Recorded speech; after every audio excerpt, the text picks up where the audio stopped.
रात का समय था और चारों तरफ सन्नाटा छाया हुआ था। दूर कहीं एक घड़ी की टिक टिक सुनाई दे रही थी। एक गांव में राधिका नाम की एक लड़की रहती थी। वह अपने दादा दादी के पुराने विशाल घर में रहती थी। ये घर बेहद रहस्यमयी था। घर के हर कोने में अजीबोगरीब आवाज़ें आती और कभी कभी रात में परछाइयां भी दिखाई देती थीं। एक रात राधिका को सोते समय ऐसा महसूस हुआ जैसे किसी ने उसका नाम पुकारा हो। उसने आंखें खोलीं, लेकिन कमरे में कोई नहीं था। उसे लगा शायद वह सपना देख रही थी, लेकिन फिर वही आवाज़ फिर से आई, राधिका। उसने हिम्मत करके आवाज़ का पीछा किया। आवाज़ उसे घर के नीचे बने पुराने तहखाने की ओर ले जा रही थी। तहखाने का दरवाज़ा सालों से बंद था और उस पर धूल जमी हुई थी, लेकिन आज वह दरवाज़ा खुद ब खुद खुल गया था। राधिका धीरे धीरे सीढ़ियों से नीचे उतरी। तहखाने में अंधेरा था, लेकिन कोने में एक हल्की सी चमक दिख रही थी।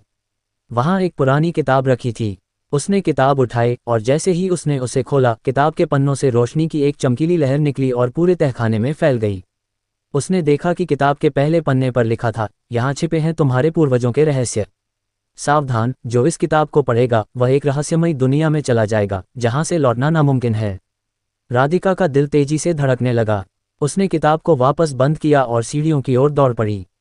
लेकिन अब सीढ़ियां गायब थीं। वह चारों ओर देख रही थी और महसूस कर रही थी कि वह अब कहीं और फंस चुकी थी, एक अजीब रहस्यमयी दुनिया में जहां से बाहर निकलने का कोई रास्ता नहीं दिख रहा था। क्या राधिका इस दुनिया से बाहर निकल पाएगी, या रहस्य उसे हमेशा के लिए अपने अंदर समेट लेगा?